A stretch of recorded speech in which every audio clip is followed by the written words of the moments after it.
Welcome to the deep dive. We take your sources, jump right in, and try to pull out what really matters. And today, wow, we've got a scenario that feels like it's straight out of a political thriller. It's pretty intense. Just imagine this room, okay? It's quiet, but you can feel the charge, like static electricity. The air's thick with tension.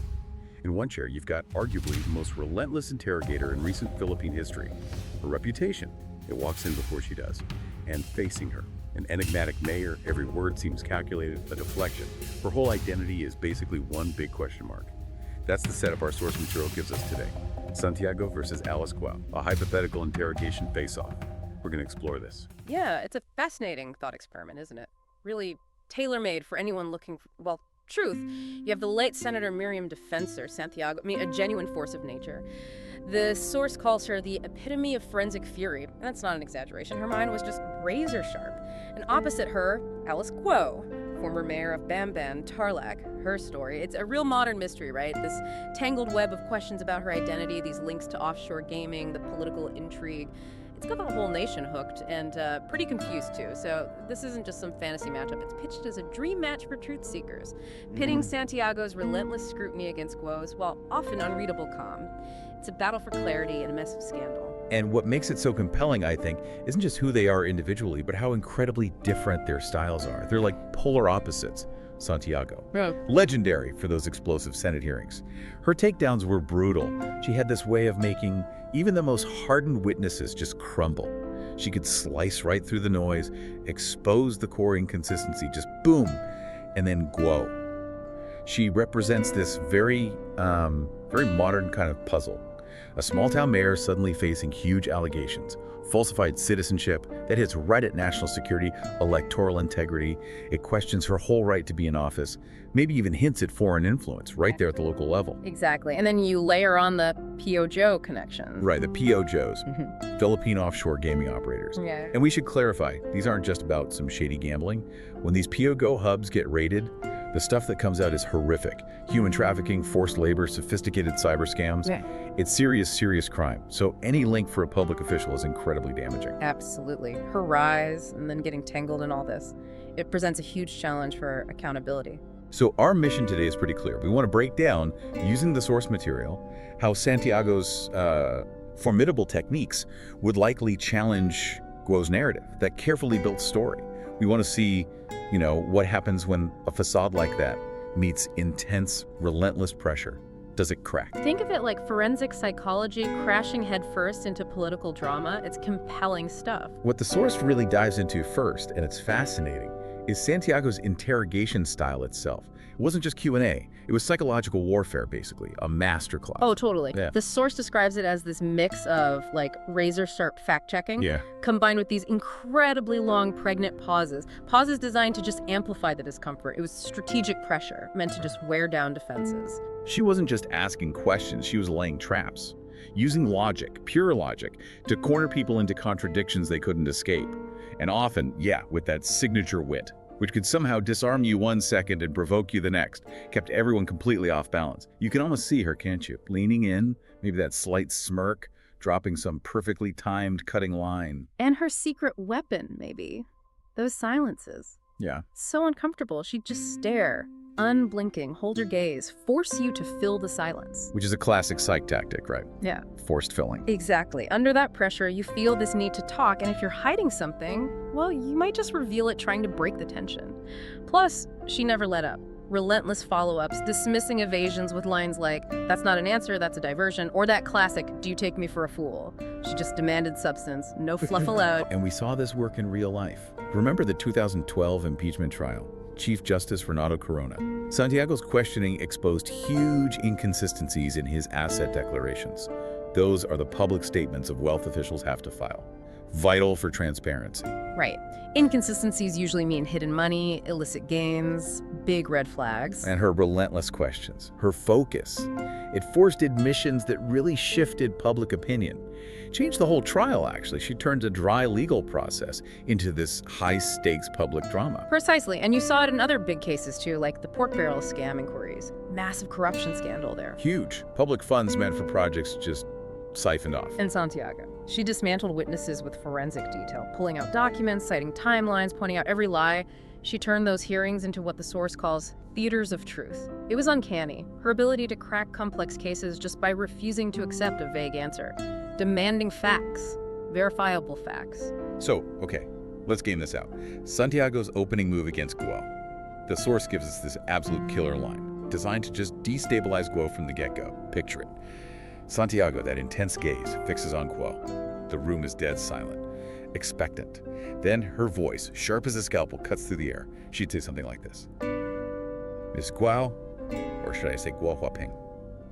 Explain to me in precise detail how a woman born in Fujian, China, magically transforms into a Filipino citizen without a single verifiable trace of her alleged pig farm upbringing. Spare me the amnesia. The Filipino people deserve facts, not fairy tales. Oof, imagine the impact of that. Right. Just silence after that. The audacity, the direct hit. It's not just a challenge to Guo, it's a signal to everyone watching. Pure political theater. That kind of opener sets the bar incredibly high. Applies immense psychological pressure right away. It challenges her entire public existence. Now, let's flip to Guo's defense. Her public persona, as the sources lay it out, is all about calm evasion. Almost serene sometimes. She's stayed remarkably unflappable under those Senate lights. Her responses, often soft-spoken, very repetitive, lots of I don't recall, or appeals to just being simple. Yeah, she's consistently pushed this image of innocence, right? Yeah. Insisting she's Filipino despite this growing mountain of evidence suggesting Chinese origins. She frames herself as maybe naive, a victim of circumstances, not some mastermind. And it worked for a while. That composed, almost wide-eyed thing. It frustrated investigators, let her write out storms without really cracking. It was an effective defense mechanism. So under Santiago's fire, what would she likely do? The sources suggest she'd probably deflect with that practiced humility, maybe talk about her simple life on the farm, sound genuinely confused by complex questions about finance or law. You hear phrases like, Senator, I'm just a simple woman. I don't really understand these big accusations. Or she might try to pivot to sympathy. I've already suffered so much from these misunderstandings, Senator. Calculated tactics, though. Not just innocent remarks. They buy time, maybe get some empathy, and crucially, avoid confronting the facts head on. But even with that calm exterior, the sources point out clear vulnerabilities, chinks in the armor. Guo's story starts to unravel when you hold up actual documents against it. Discrepancies in birth records, conflicting money trails, timelines that don't add up. Yeah, those things could cause a flicker, right? A hesitation, a break in the composure, and that's exactly where Santiago would pounce. The sources are clear on that. What's really interesting is how Santiago might use emotional triggers too, mentioning family or maybe details about that reported flight to Indonesia, trying to pierce the calm by hitting on things that might touch on deeper fears, like deportation or prison. That's when the armor things out. When irrefutable facts meet emotional pressure, that could lead to a slip. It's a battle of wills as much as facts. Okay, so we've laid out Santiago's weapons, Guo's defenses. Let's dive into the actual hypothetical showdown. In this imagined Senate hearing, Santiago wouldn't just probe, she'd systematically dismantle Guo's story across several key fronts. It would be a riveting public dissection. Absolutely. Angle number one, the foundation, birth records, and identity. Santiago goes forensic here. She zeroes in on every inconsistency in the personal history. She'd be waving that late registered birth certificate, maybe comparing fingerprints to a Chinese passport. Yeah. Her question would be blunt. How do you reconcile claiming birth in Tarlac with biometric data linking you to a Chinese national?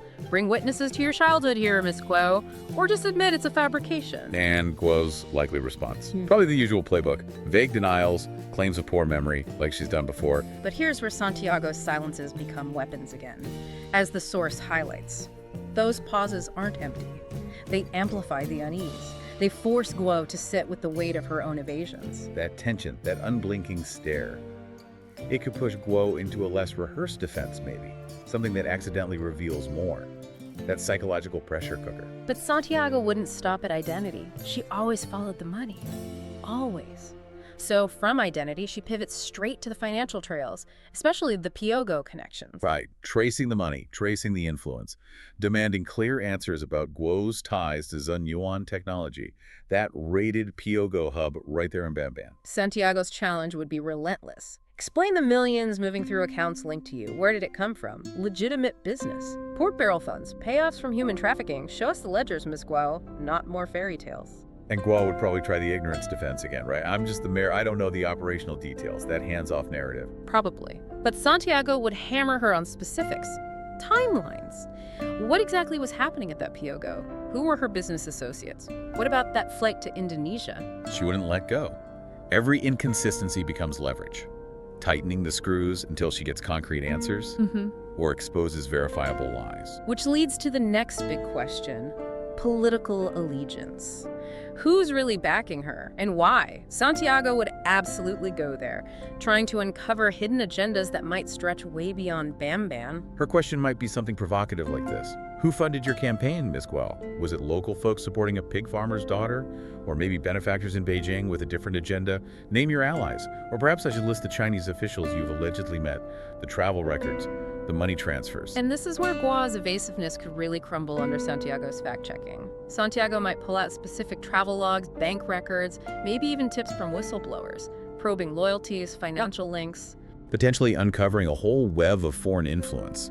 That would blow the scandal wide open. A relentless hunt for the truth behind the power. Who's pulling the strings? And that brings us to the what if. What are the broader implications here beyond just the hearing room? A Santiago-level interrogation could have massive consequences. It could totally reshape how the public sees Alice Guo, and it could seriously impact the ongoing investigations. Absolutely. Our source material suggests a grilling like that could force disclosures, maybe accelerate legal action. It could even influence national policy on POGOs or spark big reforms in how citizenship is verified in the Philippines. It would be a huge wake-up call for politicians, the public, even foreign powers, highlighting the stakes around national security and corruption. And this isn't just about one mayor. It's about the integrity of the whole system. And looking bigger picture, a public dismantling like this could completely demystify Guo, shift her image from maybe naive victim to someone potentially complicit, and crucially, showing that even the most evasive people can be held accountable. That could really restore some public faith in the system, show that truth can still be found even when it's buried deep. So after all that, what does this mean for you, listening right now? We've walked through Santiago's playbook, Guo's likely defenses in this intense hypothetical. We've looked at the strategies, the weak points, the potential shockwaves. Now think about it. If you were Miriam Defensor Santiago, sitting across from Alice Guo, what question would you ask? Would you dig deeper into that escape abroad, her family connections, something totally different we didn't even cover? Let that simmer for a bit. You know, the real power of seeking truth is its ability to cut through shadows. Always. And this whole hypothetical, it just highlights how compelling unanswered questions are.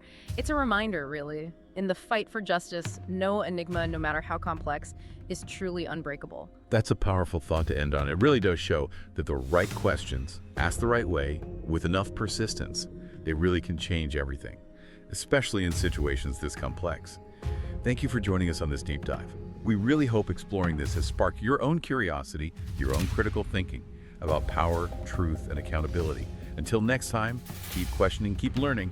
We'll be here, ready for your next deep dive.